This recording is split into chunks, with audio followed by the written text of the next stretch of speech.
Hallelujah. सभी को जय मसीह की। मैं अमरीक जॉय और मेरा YouTube channel Hindi Punjabi Bible study, इस चैनल के ऊपर मैं आपका स्वागत करता हूं। हिंदी पंजाबी बाइबल स्टडी अमरीक सिंह, इस चैनल के ऊपर मैं आपका स्वागत करता हूं। अगर अभी तक आप लोगों ने मेरे चैनल को सब्सक्राइब नहीं किया तो आप मेरे चैनल को सब्सक्राइब करें और जो बेल आइकॉन है आप उसको टच करें, ताकि जब भी कोई मैं नया वीडियो अपलोड करूं उसका नोटिफिकेशन, उसकी जानकारी आपको तुरंत मिले और हम परमेश्वर के वचन में, परमेश्वर की सच्चाई में बढ़ते जाएं। उसके लिए आप मेरे साथ बने रहें और प्रभु का धन्यवाद हो कि आज एक बार फिर प्रभु ने समय दिया कि आज परमेश्वर के वचन को लेकर आपसे कुछ बातचीत कर सकूं। सो आप लोग बहुत ध्यान से परमेश्वर के वचन को सुनना और समझना। अगर पसंद आए तो आप इसको लाइक करना, अगर नहीं पसंद आए तो कोई बात नहीं, आप डिसलाइक करना, कमेंट भी करना और ज़्यादा शेयर करना। तो हम जिस परमेश्वर की उपासना करते हैं, जिस परमेश्वर की आराधना करते हैं, वो सचमुच बहुत ही महान है। वो सच्चे और जीवित परमेश्वर हैं। तो हमारे परमेश्वर के पास इंसान को देने के लिए बहुत कुछ है।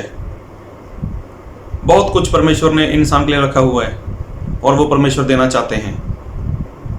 तो सबसे बड़ी बात, परमेश्वर ने इंसान के लिए अनंत काल का जीवन रखा हुआ है। तो अनंत काल का जीवन ये परमेश्वर अभी नहीं देना चाहते, लेकिन परमेश्वर ने अनंत काल का जीवन तो इंसान को शुरुआत से दिया हुआ था। जी हाँ, बात को बहुत ध्यान से सुनना, क्योंकि आप सभी लोग जितने बाइबल को पढ़ते हो और जो लोग वचन को सुनते हैं, जानते हैं, तो उनको मालूम है कि परमेश्वर ने जब आदम और हवा को मिट्टी से बनाया था तो परमेश्वर ने उनको अदन बाग में रखा और परमेश्वर ने उनके लिए एक आज्ञा रखी थी कि इस बाग में जितने भी फल हैं सभी फल आप खाना, लेकिन जो भले और बुरे का पेड़ है उसका फल नहीं खाना। जिस दिन फल खाओगे उस दिन मर जाओगे। तो सुनो और समझो कि परमेश्वर ने आदम को ऐसा बोला था, जिस दिन फल खाओगे उस दिन मर जाओगे। तो तकरीबन इस बात को आज 6000 साल हो चुके हैं। 6000 साल। अगर आदम और हवा आज तक फल ना खाते तो क्या वो मर जाते? वो कभी नहीं मरने वाले थे, क्योंकि परमेश्वर ने ऐसा बोला था कि जिस दिन खाएगा उस दिन मरेगा। तो यहाँ से पता चलता है कि परमेश्वर ने आदम और हवा को अनंत काल का जीवन वो शुरुआत से ही दिया हुआ था। तो परमेश्वर ने आदम और हवा को ऐसा बोला कि जिस दिन फल खाएगा उस दिन मरेगा। अगर आदम हवा आज तक फल ना खाते तो वो मरने वाले नहीं थे। और दूसरी बात, परमेश्वर ने ऐसा बोला था कि इस धरती को भर दो, तुम लोग आशीषित हो। मतलब जो इंसान लोग पैदा होने वाले थे वो भी होने वाले थे और वो भी पवित्रता में ही पैदा होने वाले थे। चलो, ये हमारा सब्जेक्ट नहीं है, लेकिन हमारे परमेश्वर ने इंसान को शुरुआत से ही जीवन दिया था, अनंत काल का जीवन। वो तो आदम और हवा से गलती हो गई, उन्होंने गलती कर ली और जिस वजह से वो परमेश्वर से दूर हो गए। और जब आदम और हवा ने गलती की तो सबसे पहले उनको पता चला कि हम नंगे हैं, नंगे। तो अभी क्या करें? अभी उन्होंने अपने लिए पत्ते लिए, उनके कपड़े बना लिए और पहन लिया। तो देखो, वो परमेश्वर जिसने आदम और हवा को रहने के लिए, खाने के लिए सब कुछ दिया था, लेकिन उस परमेश्वर ने इंसान को कपड़े नहीं दिए थे। परमेश्वर ने इंसान को कपड़े दिए ही नहीं थे।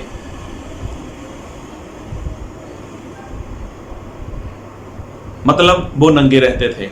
अगर आप उत्पत्ति 3 अध्याय पढ़ोगे तो वहां पर ऐसा लिखा हुआ है कि वो नंगे थे। जब आदम और हवा ने गलती की, उन्होंने कपड़े बनाकर पहन लिए या अपने नंगापन ढांपने का मतलब उन्होंने जतन किया।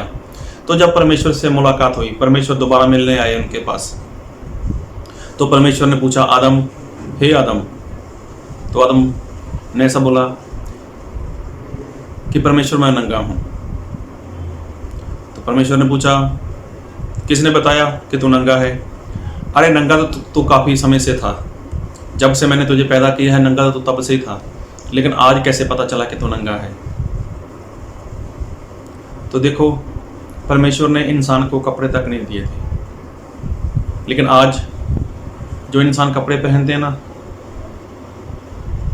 तो ये कोई आशीष नहीं है। मैं मसीह के मानने वाले लोगों की बात करता हूँ। आप लोग जो कपड़े पहनते हो, ये कोई कपड़ा पहनना आशीष नहीं है या बड़ी बरकत नहीं है। कपड़ा किस लिए मिला गया? ताकि इंसान का पाप वो ढांपा जाए। तो परमेश्वर ने वहां पर उनको चमड़े के वस्त्र दिए। मतलब परमेश्वर चाहते थे कि इनका जो नंगापन है वो ढांप दिया जाए। तो आज लोग, मसीह को मानने वाले लोग, तो क्या करते हैं? मतलब फैशन, कपड़ों का फैशन, तरह तरह का डिजाइन वो लोग पहनते हैं। किस लिए? कि हम परमेश्वर को मानते हैं। और तो और मैं आपके लिए बाइबल से वचन पढ़ूंगा, वचन को ध्यान से सुनना। पहला पतरस उसका 3 अध्याय और उसका 3 वचन। तुम्हारा श्रृंगार दिखावटी ना हो, अर्थात बाल गूंथना और सोने के गहने या भांति भांति के कपड़े पहनना। तो ऐसा मत सोचना कि ये औरत के लिए लिखा हुआ है। तो यहाँ पर स्पष्ट लिखा है, क्योंकि परमेश्वर औरत के बारे में और मर्द के बारे में कोई भी दो बातें नहीं करते। जो आ गया मर्द के लिए वही आ गया औरत के लिए भी है। क्योंकि जब परमेश्वर ने आदम को बनाया था और उसकी पत्नी को बनाया था, तो परमेश्वर ने दोनों का नाम आदम रखा था। तो यहाँ पर लिखा तो औरत के बारे में ही है कि जो उसका श्रृंगार है वो ऐसा नहीं होना चाहिए, सोने चांदी या भांति भांति के कपड़ों का पहनना, उनका ऐसा नहीं होना चाहिए। तो यहाँ पर एक बार फिर पढ़ूंगा, तुम्हारा श्रृंगार दिखावटी ना हो, अर्थात बाल गूंथना और सोने के गहने या भांति भांति के कपड़े। तो आज होता क्या है? कोई शादी है, कोई पार्टी है, कोई बर्थडे है या कुछ भी है, तो हर इंसान हर शादी में, मतलब औरत हर शादी में नया सूट, चाहे 1 महीने बाद किसी की शादी आए या 2 महीने के बाद किसी की शादी आए। तो मसीह को मानने वाले लोगों की बात करता हूँ, जो परमेश्वर के वचन के साथ एक होना चाहते हैं, उनकी बात करना चाहता हूँ। क्योंकि परमेश्वर का वचन सिर्फ है ही उन लोगों के लिए जो परमेश्वर के वचन को मानते हैं और मानना चाहते हैं। तो दूसरे लोगों के लिए परमेश्वर का वचन नहीं है। तो देखो, अगर किसी की शादी है तो सबसे पहले औरत नया सूट, फैशन वाला सूट वो लेगी। उसके बाद 1 महीने बाद, फिर 2 महीने बाद किसी की शादी है तो फिर ऐसा करेंगे। तो मतलब भांति भांति के जो डिजाइन चलते हैं, जो फैशन चलता है, ऐसे कपड़े पहनते हैं। तो मैं एक बात पूछना चाहता हूँ, क्या ये कपड़ा आशीष है? क्या ये कपड़ा परमेश्वर ने आपको आशीष के तौर पे दिया गया है? आप मसीह में आ गए, परमेश्वर ने आपको आशीष दे दी, बरकत दे दी, आपका कर्जा उतार दिया, आपके गरीबी के श्राप तोड़ दिए। उसके बाद आपका जैसा मन हो, जैसा आप चाहते हो वैसा जीवन जियो, जैसे आप चाहते हो वैसे कपड़े पहनो। तो क्या परमेश्वर ऐसा चाहते हैं? परमेश्वर तो ऐसा नहीं चाहते हैं। परमेश्वर तो ऐसा कहते हैं कि ये कपड़ा मैंने तुम्हें पाप ढांकने के लिए दिया है। तो आज ज़्यादातर होता क्या है? कपड़ा किस लिए मिला है? कि इंसान, औरत अपना शरीर छुपाए। तो आज तो फैशन ऐसा चल रहा है कि लोग ज़्यादातर कपड़ा इसलिए पहनते हैं कि उनका शरीर दिखाई दे। मतलब जो शैतान है ना, उसने लोगों की आंखों को अंधा कर दिया है ताकि वो परमेश्वर के वचन को देख ना सकें, जो परमेश्वर के वचन की सच्चाई है उसको समझ ना सकें। तो आज क्या होता है? आज यही होता है। और एक वचन पढ़ूंगा आपके लिए मैं, पहला तीमुथियुस उसका 2 अध्याय उसका 9 वचन। वैसे ही स्त्रियां भी संकोच और संयम के साथ सुहावने वस्त्रों से अपने आप को संवारें, ना कि बाल गूंथने और सोने और मोतियों और बहुमूल्य कपड़ों से। सुहावने वस्त्र जिसमें इंसान ने कपड़ा पहना हुआ है, औरत ने कपड़ा पहना हुआ है और उसका कुछ भी नहीं दिखाई देता, ऐसा कपड़ा औरत का फर्ज है पहनना। और बहुमूल्य कपड़ा नहीं पहनना। लेकिन आज तो ऐसा होता है ना, आज तो मसीह लोगों की पहचान कहाँ से है? बहुत मूल्य, मतलब महंगे महंगे कपड़ों से। जहाँ तक मैं विश्वासी लोगों की बात करता हूँ, वो भी 3-3 हज़ार की, 3.5 हज़ार की, 4 हज़ार की, 5 हज़ार की एक पैंट पहनते हैं। इतनी महंगी पैंट पहनते हैं। शर्ट 1200, 1500, 2000, 2500, 3-3 हज़ार तक वो शर्ट पहनते हैं। तो बोलते क्या है कि परमेश्वर ने हमें आशीष दी है, परमेश्वर ने हमें बरकत दी है। पहले तो हम गरीब थे, पहले तो हमारे पास कुछ पहनने को था ही नहीं, लेकिन जब से मसीह में आ चुके हैं तब से हमारे पास परमेश्वर ने बहुत आशीष दी है। आज देखो हमारे पास कितने महंगे कपड़े हैं। तो परमेश्वर का वचन तो साफ मना करता है कि महंगे मूल्य, बहुमूल्य के जो कपड़े हैं वो नहीं पहनने। एक छोटी सी बात करूंगा। मान लो आपकी कोई खास पहचान वाला है, आपका रिश्तेदार हो, उसके घर में शादी है, मतलब आपकी पत्नी आपको बोले कि मुझे वहाँ पर 3,000 रुपये वाला सूट चाहिए। अभी जो घर का मेंबर है, जिसकी इतनी आमदनी नहीं है, जिसके पास इतना रुपया पैसा नहीं है, तो वो क्या करेगा?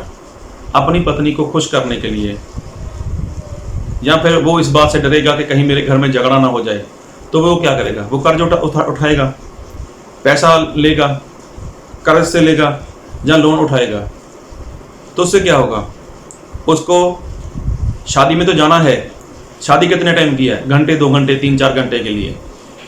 तो उसके बाद उसको जो कर्ज उतारना है, तो उसके लिए क्या करना पड़ेगा? उसको कितनी मजदूरी करनी पड़ेगी, उसको कितनी टेंशन रहेगी, कितना उसको फिक्र रहेगा। तो क्या फायदा उसका? अगर आप शादी में सिंपल सा कपड़ा पहन के जाओगे, या फिर आप सस्ता सा कपड़ा पहनकर शादी में चले जाओगे, तो क्या शादी वाले आपको घर से, शादी से बाहर निकाल देंगे? क्या वो आपको बोलेंगे कि आपने ऐसे कपड़े पहन रखे हैं तो आप यहाँ पे क्यों आ गए, आप चले जाओ जहाँ पर? तो मेरे भाई लोगों, बात को ध्यान से सुनना।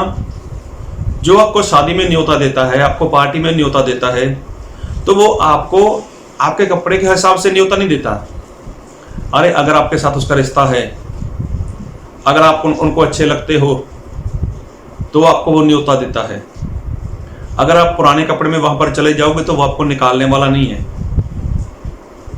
ये तो और तो लोगों को, इंसान को ऐसा फिक्र रहता है कि मेरी पहचान कपड़ों से होगी। लेकिन मैं एक बात बताना चाहता हूँ, कपड़े परमेश्वर ने दिए जरूर हैं, लेकिन परमेश्वर ने कपड़ा इसलिए दिया ताकि इंसान का जो पाप है वो ढांपा जाए। आदम और हवा को परमेश्वर ने कपड़े इसीलिए दिए थे ताकि जो उनका नंगापन है वो ढांपा जाए। तो आज के मसीह लोग क्या कर रहे हैं? आज के मसीह लोगों के पास कपड़े कैसे हैं? क्रिसमस में जाते हैं, ईस्टर में जाते हैं, गुड फ्राइडे में जाते हैं, जहाँ कहीं और पे जाते हैं, तो उनके कपड़े अलग अलग से होते हैं, महंगे मूल्य के कपड़े होते हैं। तो उसका फायदा क्या है?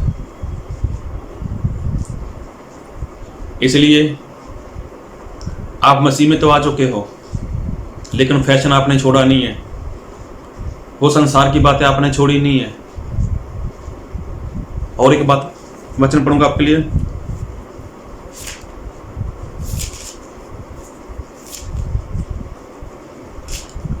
पहला कुरिन्थी उसका 2 अध्याय, पहला कुरिन्थियों उसका 2 अध्याय और उसका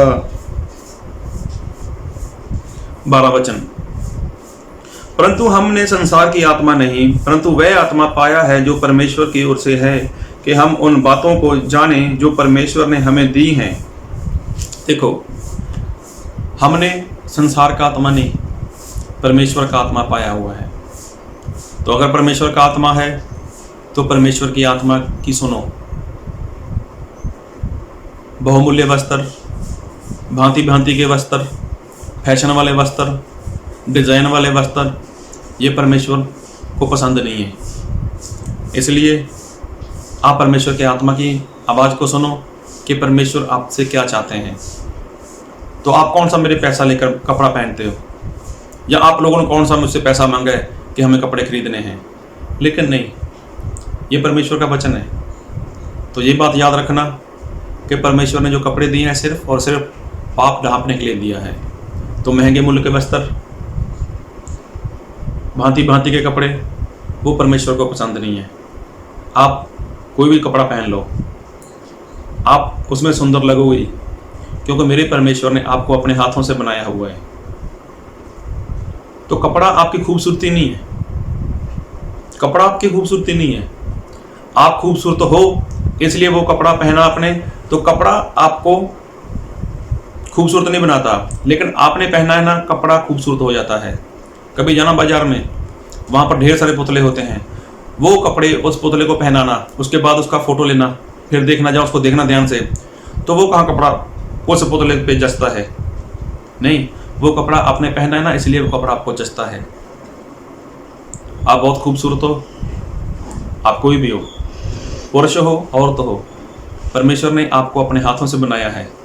इसलिए आप खूबसूरत हो तो कपड़े के ऊपर मत जाओ कि कपड़ा यही पहनोगे तो ही आप खूबसूरत लगोगे। नहीं, कपड़ा आप कोई भी पहन लो, आप खूबसूरत हो। तो इसलिए जब भी कपड़े पहनने का समय आए, जब भी कपड़ा पहनना हो, तो ये देखो कि मैं पाप किया है और पाप की वजह से ये कपड़ा मुझे पहनना पड़ता है। तो कपड़ा आपकी, हमारी, हम सब की ये ज़रूरत है, ये ज़रूरत है हमारी। हमारी इच्छा नहीं होनी चाहिए, हमारी इच्छा नहीं है, ये ज़रूरत है। तो ज़रूरत के हिसाब से कपड़ा पहनो। प्रभु आपको बहुत आशीष दे। सभी को जय मसीह की।